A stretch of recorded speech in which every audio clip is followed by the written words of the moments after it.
my name is Akriti Bakchi. I'm a senior at the High School of Fashion Industries. Today we are here with an industry leader in fashion design, Kevan Hall. I would like to ask you a few questions about your exciting career. Are we ready to begin? Sure, let's start. Nice to meet you. Nice to meet you too. So to start us off, for maybe viewers who are not fully familiar with you yet, would you mind telling us like a brief overview of like who you are and what you do? Sure, yes, so my name is Kevan Hall. I am a fashion designer. I've been in the business for well over 30 years.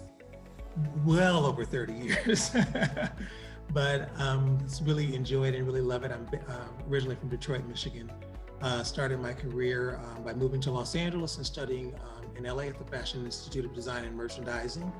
And then found, great positions in the industry, doing anything from jeans, ski sweaters, maternity tops, and then eventually launched my own brand back in the mid 80s.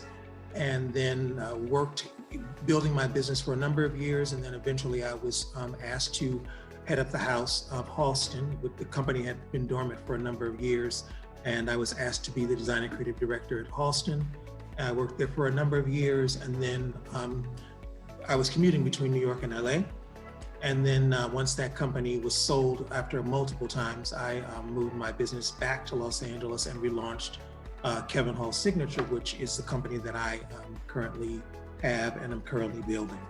So like I said, it's been well over 30 years, 35, maybe 40, 40 in the business, really. Amazing, wow. It's definitely been a long journey, I see. It's very cool. Yeah. So our first question is, what does a typical workday look like for you? So typical workday, I usually try to be at the office by 9-ish. And I usually start my day with, a lot of emails responding to, queries and that kind of thing that have come in from either retailers or from, production or different, folks that are reaching out. And then I will kind of, take a view of what's happening in our sample room.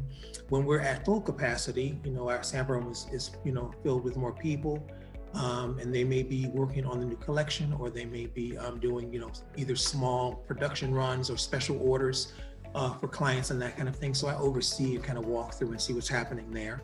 And then eventually, doing Zoom calls now, everything is Zoom. So a couple of Zoom calls or whatever, for whatever reason.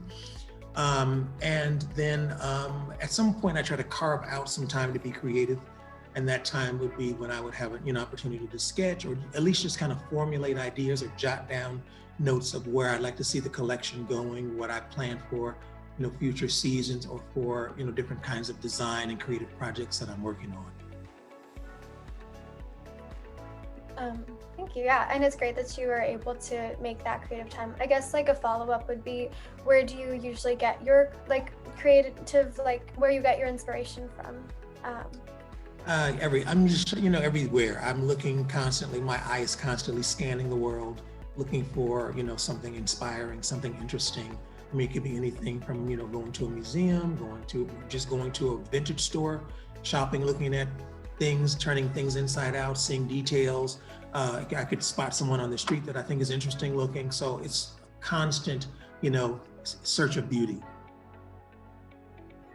Yeah, for sure. Thank you. Let's see. The next question then would be, what made you fall in love with fashion? What made you decide to work in this career or in this field? So I've always kind of had a love for fashion. My mom was an incredible, dresser, and she took a lot of time and a lot of pride in the way that she looked all the time. And being born in Detroit, we attended church every Sunday, and part of our thing in the Black community is to dress up for church. So on Saturday night, we'd, lay out our clothes, and everybody would take their bath, and then we had, and then Sunday morning we would be dressed for church. And I often say, like, the church aisle was my first runway. We would hit the runway with some incredible, jacket or suit, or my sister, in beautiful dresses and that kind of thing. And the thing that was so cool is my mom would she would shop at really great stores. So we would have, cashmere coats, and my sister wear, suede suits. And, I mean, just really luxurious and beautiful, beautiful things. Probably too luxurious for children, but, that's where it all came from. That's where my love for fashion came from. It's from, my mom and from my dad, because they both, dressed great, particularly when we were young, we would just watch them pull it all together. I mean, it's funny, is there ever really something that's too luxurious for kids? But I mean, it's interesting. I've seen like a lot of designers tend to, have some form of like their parents, their mom or their dad was like a seamstress or had some influence like over their fashion, because it is clothing. It's like a language which is like kind of passed down. So it's very interesting.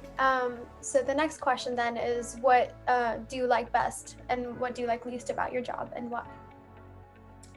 I think probably what I like best is the creative process. I mean, the idea that you can literally start with an idea and then, or a concept or a theme for a collection or for a piece, and then go through all the iteration to bring that into fruition. You can very often I'll start with a theme, and then when I have that theme for that collection, it will be let's say could be a sea collection, it could be an architecture collection, it could be something that's inspired by music or by theater or whatever. And then I find all those pieces or those elements that make that cohesive, and that really, what is that thread that kind of ties it all together? So it's that process, I think, that I really love. What is it that I don't like? It's a challenge. It's a very challenging business. I would say probably sometimes dealing with, customer service is not always the greatest, love, but that's also a part of it. And I'm able to, I'm able to work, both my left and my right side of the brain. I feel like I'm, good at business. I've been able to be in this business and survive in this tough business for a long time. But then I'm also creative. So I've been able to find that great balance between creativity and commerce. Yeah, I guess it's definitely important to find that like sort of middle ground of where it's like structured in business and creative and flowing. For sure. Thank you. Let's see. So then what types of interests, abilities, and skills do you think would help a person be successful in your career or like your occupation? Right. Well, I think you have to, first of all, you really have to love it. I mean, you have to want to do this more than anything else, because it is not an easy road. So you have to be willing to, take some of the hard knocks, take some of the challenges. But I think in terms of skills, if let's say if one wants to be a designer, if you can sketch a little bit, you don't have to be a great sketcher, but somehow you have to be able to communicate and put down ideas, either through sketching or being able to assemble in some type of a format, concepts and ideas, either by tear sheets or by, again, sketches, croquis, and that kind of thing. If you have some technical skills, it's always great. Pattern making, some sewing, or just being able to know how to get it done and what you really want, and being very clear about what you like and what you want. I think those are good skills. And skills to be able to communicate. You have to be a communicator. Definitely, thank you. It's definitely like a putting your brain on the paper sort of thing. I feel like fashion is like one of those things, like trying to create that image that was in your mind, like in front of you. Exactly. Definitely. And so similarly, what is educational training or technical knowledge or experience that is necessary for this kind of work? Right. So that goes back to pattern making. And I think that, not everybody is a designer. Not everybody wants to be a designer. So there's so many ways that you can make great money in the industry. Pattern makers can make well into six figures. Production people. There are so many, merchandisers, and there's so many different jobs that are in the industry from the time that the designer comes up with the concept to the time that it goes to retail. There's, fabric, people that develop fabrics, people that develop the trims, colorists. There's a lot of great jobs within the industry. So I think one should just, explore what it is that they love and try to find a specific, niche or job title, within the industry, and then pursue that. Yeah, for sure. Let's see. And then, so the next question would be, so for any students interested in this career, what is some advice that you would give them to be successful? I would say kind of study the category that you're interested in. I think you should know everything, but I think let's say if you're interested in streetwear, you need to go back and what are the beginnings and what are the what's the inception of streetwear.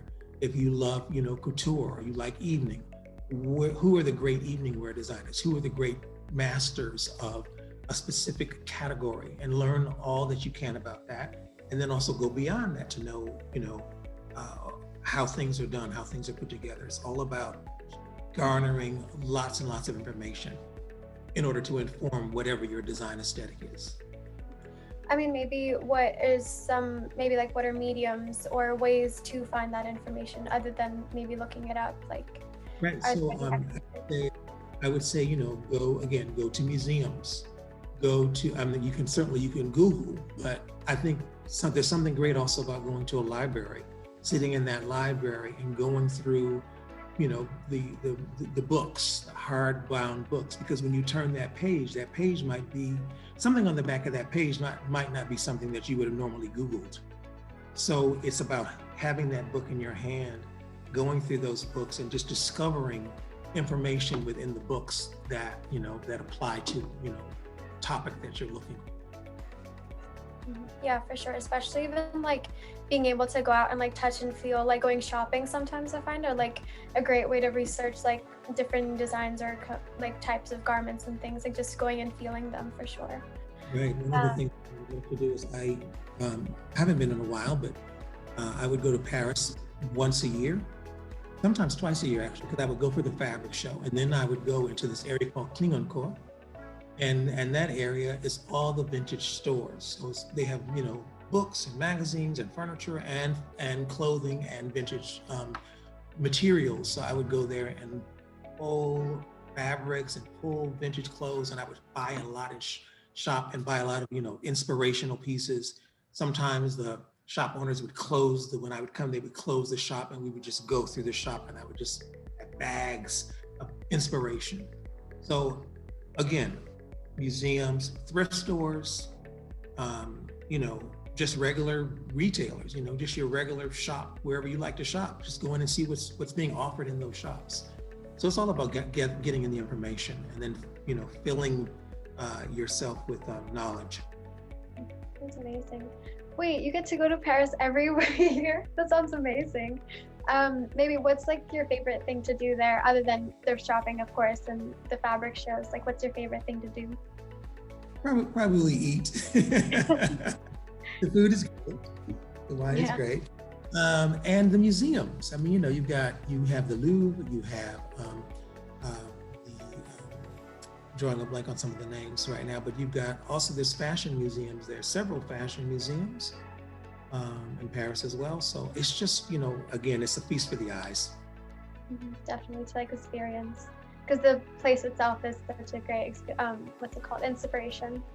Yeah. For sure. So the next question is then, how has technology changed your job? And, where do you think you see fashion going, and what would it look like in the future? Right. So, I'm kind of old school. I enjoy the process of, draping and seeing the garment kind of come to life on the form and then making my changes on the form and then seeing it go from there into hard paper or soft paper to be turned into a garment. But when it gets to a certain point, when it starts to go into production and when you're doing larger volume, then you want to have tech packs. So tech packs is something that has really come into play in a big way, I would say, within the last maybe 15 years or more. And that helps, people to be able to execute with accuracy. So that's something that's new. And I think that, sustainability is something that we're starting to see more of. And I think that in terms of when we think about activewear, in terms of technology, I think we're going to start seeing fabrics that do things, fabrics that, we've already seen a little bit of it, but more things, fabrics that, regulate your body temperature, fabrics that, our cooling fabrics that do just a lot of different types of things. And I think that's where we'll see fashion begin to go in a specific category. We might not necessarily have evening dresses that heat up, but you might have, fabrics that for lifestyle that do things that improve your life or to regulate body, temperatures or help you with something. Yeah, I find like that, I forget the name, but yeah, it's like very interesting how even like with winter wear, they're trying to see how can they like keep things in but still make it breathable and all that. Also like in the name of like, I guess sustainability, because I'm also like really interested in going into like environmental studies with fashion design. So like maybe where, I guess like what advice or maybe what are you looking into in the name of sustainability to kind of help, because you do have like your own line, so how do you, I guess, incorporate that in your work?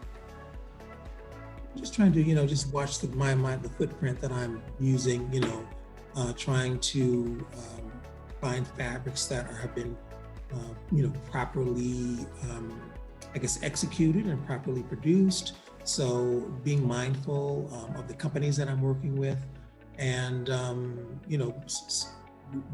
very often what I've started to do recently, and this could also have to do with the world that we're in at this moment, looking at fabrics that I have maybe in-house, rather than maybe going and purchasing more, using or upcycling or reworking existing things. I mean, within my workroom, I have embroideries that I have never used, or sometimes embroideries that are on pieces that have, maybe because of a little bit of wear and tear, they are not in the best condition, but the beading maybe is still, usable. So moving things around, and upscaling or I guess you would call it upscaling, some of the pieces and reusing some of the pieces. And I think that kind of cuts down on the carbon footprint. Yeah, for sure. Thank you.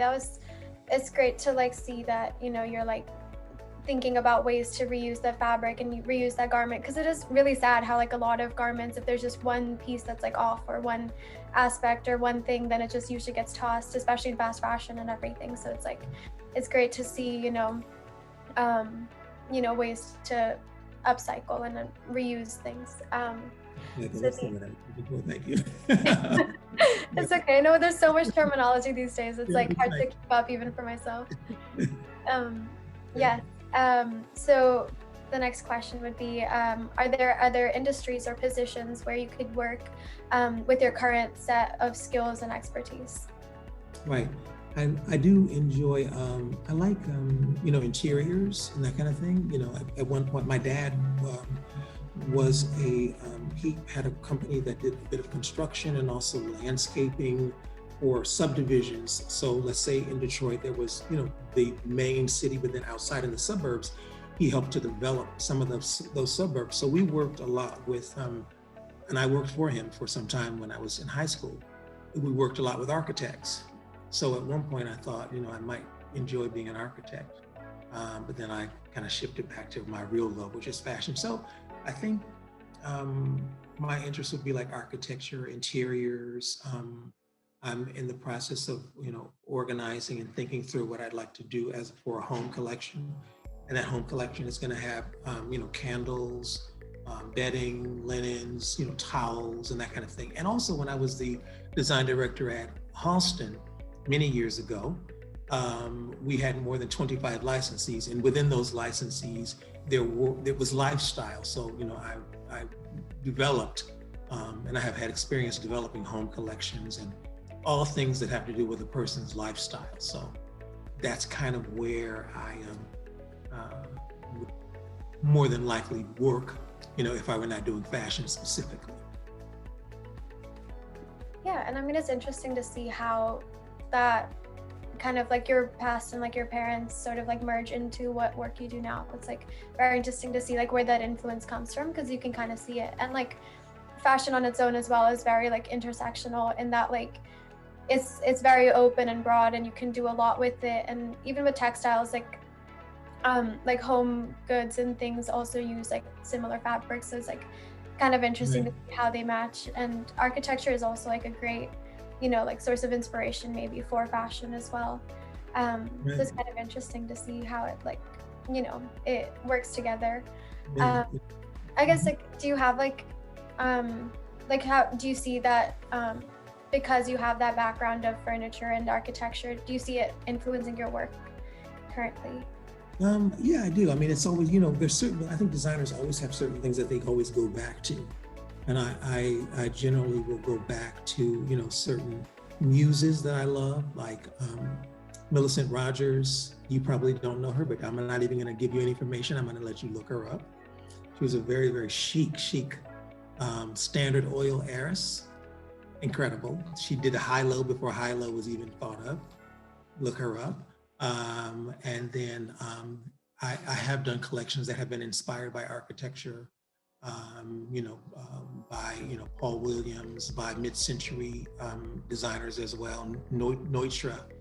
Um, so there's certain things that I think each designer will always kind of go back, which is within their vocabulary of fashion. Yes, and I looked up Millicent Rogers, and oh my goodness, I love the like sweetheart, like the off the shoulders and then the ruffled skirt sort of thing. Like Yeah. it's like very feminine, but it's still, regal and like elegant. And I feel like we don't really see too much of that these days, which is because I'm also like a huge diehard like 40s, like the baby doll sort of like pink, soft, like look. So I definitely love. Yeah. Sorry, I don't Well, know the where I thing was that going with that, but Yeah, the thing that's so cool about Millicent is she would wear, Balenciaga, like the real Balenciaga, not this one. That was her time. He was living. She would wear Balenciaga and Dior and the most incredible couture pieces. But then she would also make some of her own things. She moved from New York to Santa Fe, New Mexico. She started working with the craftsmen and the folks in that area that were making the Indian or turquoise, I should say, jewelry with silver. So she would wear couture with, silver jewelry, and she would hand dip and hand dye her own sort of like bohemian looking skirts. So she'd wear like a Balenciaga blouse with a bohemian skirt and then put on the Santa Fe, Mexico jewelry. It was just a great melange of, fabulousness. So that's what I like, that great mixture of the high and the low. She was a great, great woman of style. But anyway, so she's one of them, and I have many. yeah, it's amazing. It's definitely cool to see like a wide variety of inspirations and how they kind of come together into like a cohesive collection. So it's very Yeah. interesting to see. So our last question actually for today is, what are your plans for the future? Well, my plans for the future, I think, is to, go have a nice dinner. We're just getting out of lockdown here. No, really, my plans are, again, as I mentioned, I'm developing this home collection. So I want to see that, be really fleshed out and get that to market and see that, sold on my website as well as in key retailers, around the country. And during this pandemic, I developed a collection that we call Luxe Leisure, which is a more relaxed collection. It is, tunics and tops and caftans and that kind of thing. So really pushing that out and marketing that and seeing that, get off the ground. So those are a couple of things, and then expanding, the licensing, to include other categories of fashion.